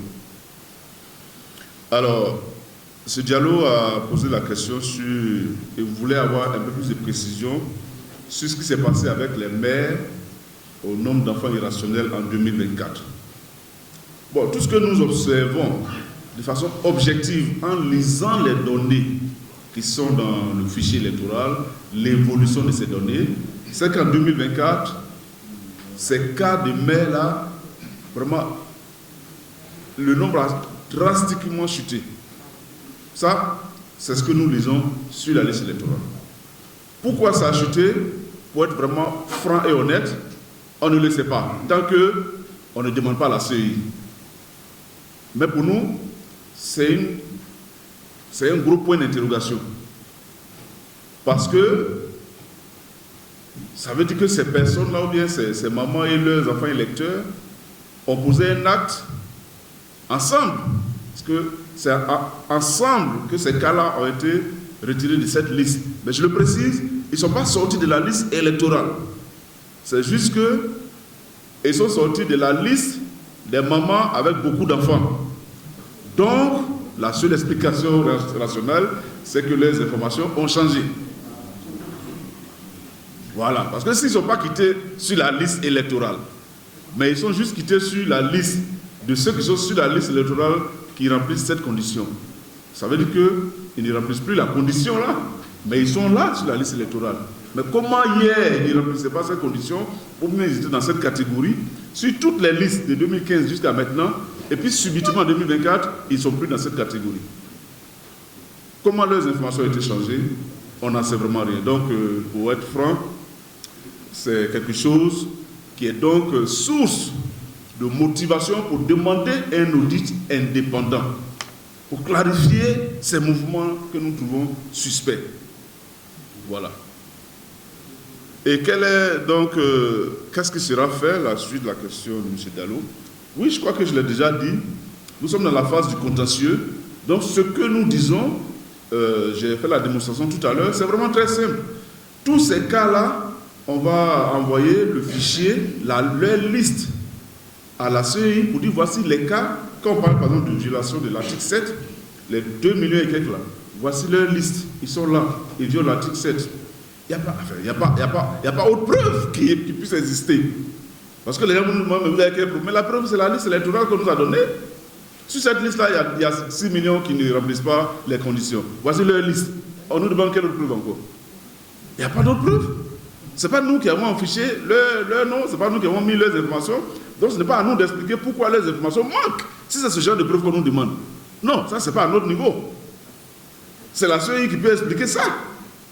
Donc on donne, et c'est ça le contentieux. L'article 12 du Code électoral qui encadre le contentieux dit que tout citoyen peut demander le retrait d'un autre citoyen qui est indûment inscrit sur la liste électorale.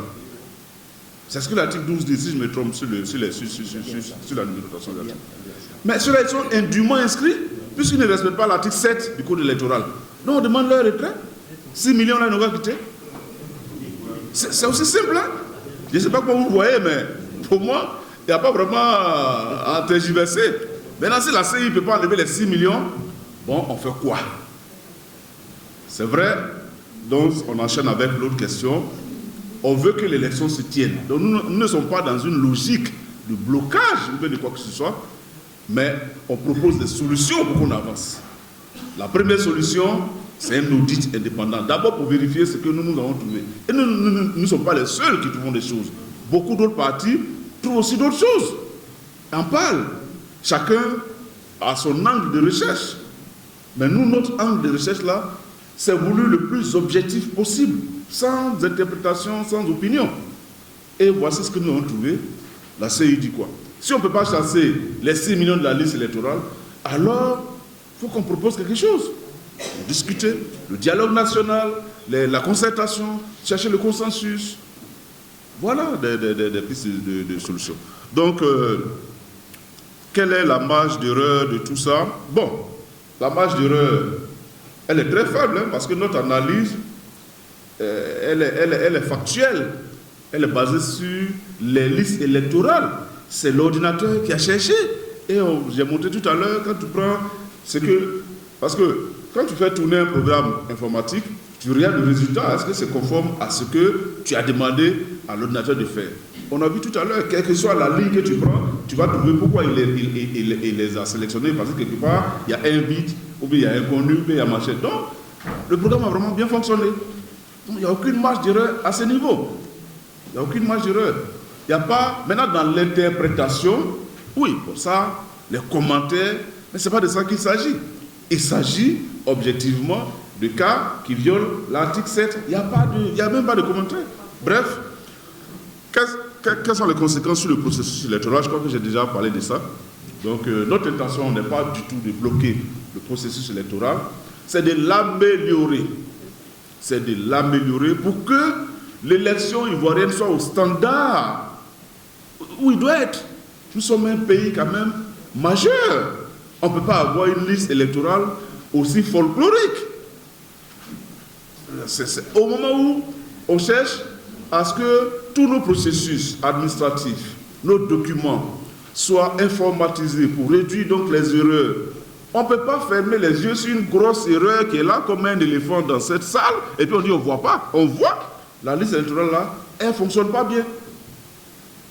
Comment on en est arrivé là? Bon, ça, je pense que peut-être même le VP Kokoukra peut vous en dire un peu plus, depuis les histoires de rébellion, accord de Ouaga, machin, tout ça. Bon, mais ça c'est des...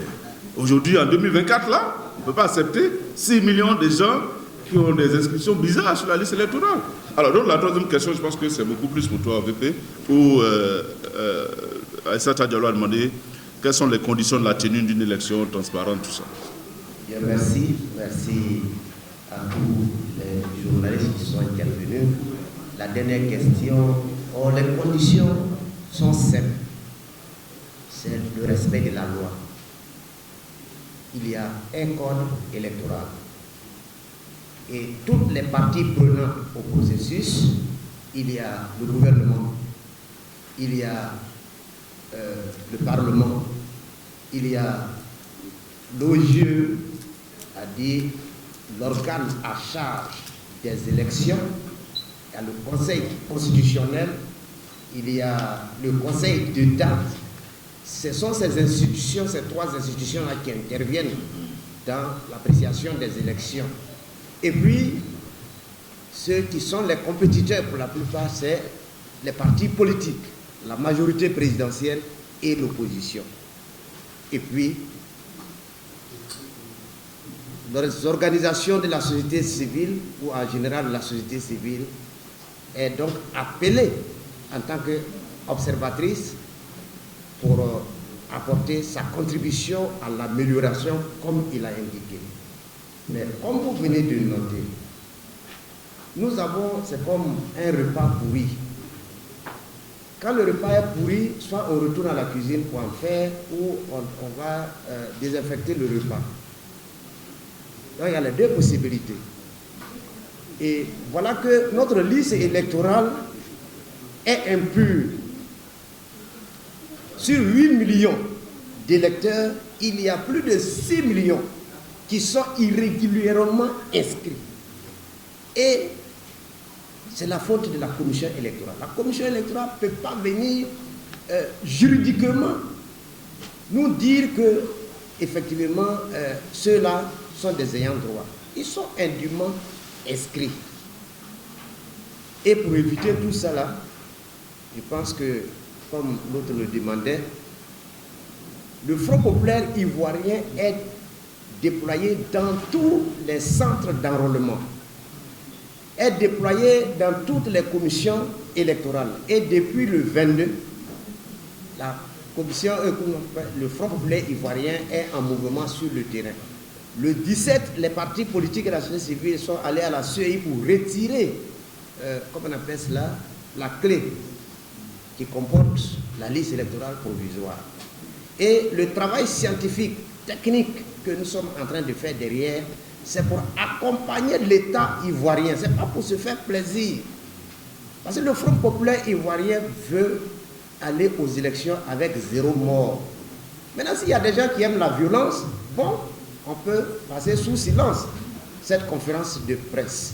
Mais si tout le monde veut qu'on aille aux élections dans la tranquillité, dans la transparence, parce que la première condition, il faut des organes à charge des élections comment on appelle ça, impartiaux. L'impartialité des organes à charge des élections. Or, à la matière, les 3 organes dont je parle là, qui font l'arbitrage et l'administration, là, on ne peut pas dire que ces organes-là sont impartiaux. De par leur composition, c'est le président seul et le Parlement qui composent le Conseil constitutionnel. Là où, à l'époque, on disait que Yaoundé était son frère. Mais aujourd'hui, là, ceux qui sont là-bas, là, ils sont qui? En tout cas, ils ne sont pas parents à l'opposition. Ils sont parents à la majorité présidentielle. Monsieur Cuibière, le président de la CEI, là, il n'est pas parent de l'opposition, il est parent de la majorité présidentielle. Le Conseil d'État, il n'est pas parent à l'opposition, il est parent comment on appelle cela, à la majorité présidentielle. Donc vous voyez déjà, il y a un déséquilibre. Et nous ne voulons pas que ces organes-là soient gérés par l'opposition. Non. Nous voulons des organes indépendants, de par leur structure, de par leur composition et de par leur fonctionnement. C'est ce que le FPI fait. Bien, quand ces organes sont installés et qu'il y a un code qui est mis à leur disposition, c'est le code électoral avec les lois subséquentes, la Constitution et les autres lois. Donc le code électoral prescrit à son article 7, d'abord article 3, qui peut venir sur la liste électorale, qui peut être inscrit. Et c'est là on dit les nationaux ivoiriens. Maintenant, quand on vient s'inscrire, là, cette analyse, il n'a pas fait. Est-ce que l'article 3 a été respecté ou pas? Bon, on va poursuivre les investigations. Mais pour le moment, l'article 6 n'a pas été respecté. Parce que l'article 6 du Code électoral dit à chaque 3 ans, à chaque année, il faut faire la liste électorale. Or, ce n'est pas le cas. D'ailleurs, cette année encore, nous sommes à courir derrière la commission électorale comme si c'est leur propriété privée. Or, c'est la loi. La loi n'a pas été modifiée. Ils prétendent qu'il a fait des arrangements avec des partis politiques. Mais les partis politiques, la Côte d'Ivoire n'appartient pas aux partis politiques. Et d'ailleurs, ce dont il parle, l'atelier, là, ce n'est pas la CEI qui a organisé, hein, c'est EISA qui a organisé la CEI en partenariat avec NDI et USAID. Voilà les 3 instituts internationaux. La CEI est partie en tant qu'invité. Les membres du gouvernement sont partis en tant qu'invités. L'opposition est partie en tant qu'invité. Et puis, la majorité présidentielle, la société civile. Au regard du développement que nous avons fait, il était dit que, bon, voilà, on peut faire des améliorations. Mais des améliorations qui doivent être encadrées par la loi. Donc, si le président de la CEI vous dit encore que c'est par la complicité des partis politiques, dites-lui de sortir des conclusions de l'atelier de Bassam. C'est écrit dedans qu'en année électorale, il faut faire la révision de la liste électorale. Pourquoi il n'a pas appliqué ça? Voilà. Donc, c'est pour vous dire que le Front populaire ivoirien est soucieux de la paix, est soucieux d'une élection crédible. Et une fois que les organes à charge sont impartiaux et que leur gestion est pure, en ce moment-là, la liste électorale, ça doit se sentir, ça doit refléter. Premier acte que la commission électorale pose, c'est de dresser une liste électorale. Or, on vient de démontrer que plus de 60% de la liste est corrompue, pour ne pas dire erronée. Ouais. Donc ça veut dire là, si on devrait les évaluer là, moi j'allais donner 4 sur 20. Ouais.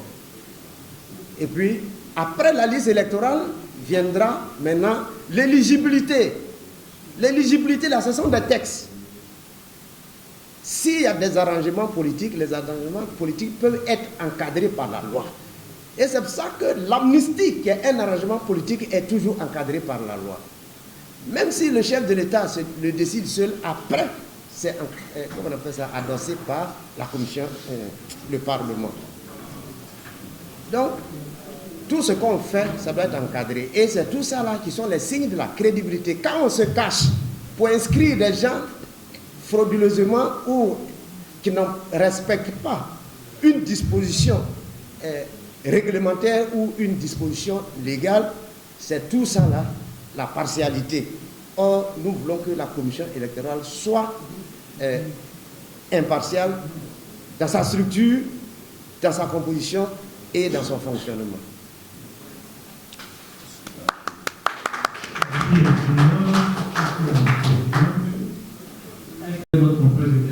Voilà, RFI. Là où il y a l'injustice, le RPI est là. Or, ces cas-là sont des injustices. Ce sont des injustices. Vous-même, vous avez suivi Baboué parti à la CPI pour rien, zéro. On dit quoi? Quand il a quitté. Et puis, il est là-bas dans son dos, on lui colle une sanction. Est-ce que c'est normal? C'est pas normal. Donc, le FPI, c'est le droit. On l'applique. Mais c'est pour ça qu'on demande au chef de l'État un dialogue politique. Un dialogue politique. Parce que ces gens de cas-là, qui fruissent souvent de l'arbitraire, sont à considérer par l'ensemble de la société. On peut se tromper. Nul n'est parfait. Un chef d'État peut se tromper.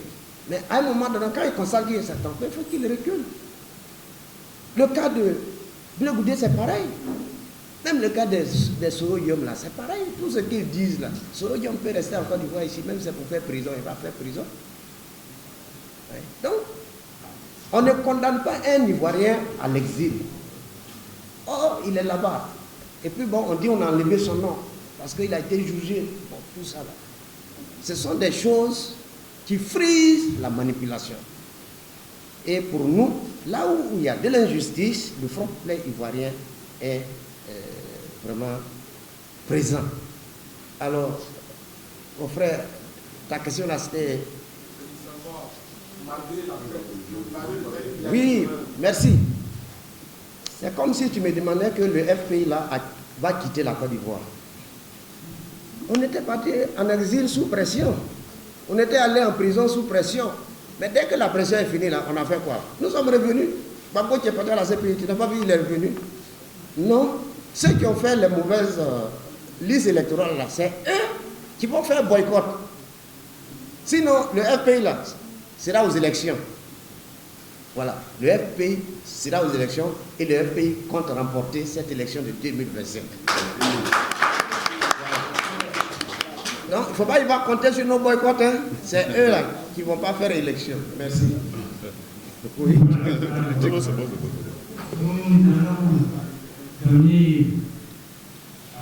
Merci, Bébé Bamba. Alors, je suis un peu surpris qu'il n'y ait pas assez de questions. Parce que j'étais très prêt. Et je suis prêt. Mais... ou bien la pédagogie est passée. Alors, c'est rassurant que le message ait été compris. Alors, vous comprenez que nous avons fait un travail qui s'est voulu vraiment objectif. C'est vrai que la politique est un domaine où il y a souvent un manque d'objectivité selon la chapelle politique. Mais ce travail-là, nous l'avons vraiment voulu scientifique, basé sur les faits, rien que les faits. La liste électorale, ce n'est pas nous qui l'avons faite, elle nous a été donnée, comme elle a été donnée à beaucoup de gens. Ce que nous avons trouvé, je vous ai montré comment on a procédé pour le trouver, ce n'est pas une intervention humaine, manuellement pour dire on cherche, donc on va camoufler, non. C'est un programme informatique, un programme des plus fiables possibles aujourd'hui en matière d'analyse de bases de données, le SQL. Et je vous ai démontré comment il a travaillé pour sortir les 6 000. Donc, vraiment, Ce n'est pas parce qu'on cherche des problèmes à la CEI ou on n'aime pas la tête de M. Kubier. Ça n'a absolument rien à voir. C'est les faits, rien que les faits. La méthode, elle est scientifique. Et le résultat, on l'a vu, il est alarmant. La liste électorale n'est pas propre. Elle n'est même pas digne de la Côte d'Ivoire, une telle liste électorale. Alors, moi, je vis en Angleterre. Là-bas, je peux vous assurer que quand on demande l'identité de quelqu'un, le document, ou bien là où l'administration, que ce soit l'administration privée ou publique, les banques, là où ils vérifient ton identité, vraiment de façon la plus fiable, c'est sur la liste électorale. Pour ceux qui vivent en Occident, vous pouvez leur demander ça. Je pense que la pratique, elle est pareille partout. Quand par exemple tu vas dans une banque pour ouvrir un compte bancaire, tu vas présenter tes informations, etc. Mais la banque te dit clairement qu'on doit vérifier si tu es sur la liste électorale. Bon, évidemment, ce n'est pas tout le monde qui a le droit à être sur la liste électorale, parce que seuls les nationaux ont le droit. Donc déjà, si toi tu n'es pas national, ils ne vont pas aller chercher sur la liste électorale. Mais ça veut déjà dire que toi, ils te mettent dans les cas des gens dont l'identité ne peut jamais être confirmée à 100%. Selon eux. Parce que tu n'es même pas sur la liste électorale. Donc tes papiers que tu vas donner, ils ne peuvent pas vérifier pour être satisfaits eux-mêmes. Mais quand un Anglais, ou bien toute personne qui a la nationalité anglaise, fait les démarches, ils vont vérifier si tu es sur la liste électorale. Là, ton identité est confirmée. Mais chez nous ici, la liste électorale même, elle est opaque. On ne peut même pas demander à quelqu'un, si tu es sur la liste électorale, alors ton identité est confirmée. C'est le contraire. Si tu es sur la liste électorale, il y a 60% de chances que ton identité soit floue. Donc on ne peut pas, je veux dire, on ne va pas dans le sens du développement. On ne va pas dans le sens de la modernité, de comment les pays modernes fonctionnent. Mais est-ce que c'est digne de la Côte d'Ivoire? Non, nous sommes un pays majeur. On ne peut pas être satisfait pour des intérêts politiques que, oh non, la liste électorale, vous plaignez trop à l'opposition. Mais non, on n'aime pas notre pays si on le fait. Maintenant, comment on en est arrivé là? Il y a sûrement eu beaucoup de manquements. Il se peut même que la CEI soit tout simplement débordée par le travail qu'elle a à faire. Parce qu'il y a beaucoup encore de travail manuel. Il faut collecter les données, il faut envoyer les gens sur le terrain. Est-ce que ceux-là ont bien transcrit les données? Il se peut que la CEI, débordée par ce travail, prenne des raccourcis, mais qui rattrape maintenant après. Et puis, on est là, on jongle, on essaie de mettre un peu de sparadrap par-ci, par-là. Mais non, ça ne peut jamais être la solution. Quand ça ne va pas, il faut dire stop. Franchement, le processus ne marche pas. Il faut alors une réelle discussion en profondeur de la société ivoirienne, de la classe ivoirienne, pour dire qu'est-ce qu'on fait réellement de notre liste électorale. Parce que pour l'instant, ce qui est venu même compliquer la tâche, c'est que les nouvelles cartes d'identité ne portent pas les noms des parents. Donc déjà qu'on a un problème pour trouver les noms des parents, mais maintenant on dit qu'il ne faut même plus en mettre ça sur les cartes d'identité. Donc là, si rien n'est fait, imaginez cette liste électorale dans les prochains 5-20 ans. Mais ça sera totalement une liste inconnue, à l'identité totalement opaque. Comment une liste qui n'est pas transparente peut aboutir à des élections transparentes? Impossible.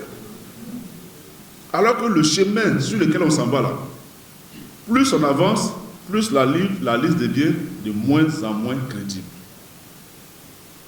Bon. On n'a vraiment pas besoin d'être, je ne sais pas quoi, pour dire que non, franchement, on tire la sonnette d'alarme, ça ne va pas. Ce n'est pas une question de je suis FPI, je suis RHDP, je suis PDCI. Non, on est tous ivoiriens. Cette liste électorale, elle ne va pas dans le bon sens. Est-ce que c'est le code électoral qu'il faut changer pour demander seulement des choses qu'on peut vraiment trouver, des informations qu'on peut trouver facilement? Ou alors le code électoral ne change pas, mais il faut changer la façon dont la CEI fonctionne. C'est un dialogue national, c'est vraiment tout un programme. C'est sérieux. Mais aujourd'hui, pour des intérêts politiques, des gens masquent un peu ce débat et ça nous rattrape toujours. Ça va nous rattraper. Puisque c'est une liste qui est cumulative, ça s'en va, ça s'en va. Si on ne résout pas le problème, mais à un moment donné, franchement, notre élection même, on ne sait même pas qui sera candidat, qui vote, d'où ils viennent, on ne sait pas. Alors que nous sommes un pays quand même qui est convoité. Donc, on a une faiblesse qui est là, qu'on sait, et puis on va laisser ça. Par là, les gens peuvent passer même sans tirer un coup de fusil, ils peuvent passer par là pour nous assujettir, mais tranquillement.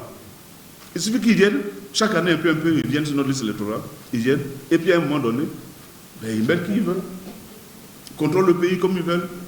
Et quand ils ne veulent pas que Guillaume Libye soit élu à Kibérois, avant les élections, ils envoient un contingent de transhumants là-bas, de 400 000, ils sont positionnés là-bas pour voter contre lui. Mais tranquillement, c'est une stratégie. Donc c'est de ça qu'on parle. Il s'agit de notre pays. Protégeons notre pays. Qu'on soit RHDP, on doit quand même voir là qu'il y a quelque chose qui ne va pas. Ce n'est pas une question de Ouattara. Ouattara, c'est un homme, il est venu, il va partir. Tout le monde passe, mais la Côte d'Ivoire reste. Cette liste n'est pas digne de la Côte d'Ivoire. Je vous remercie.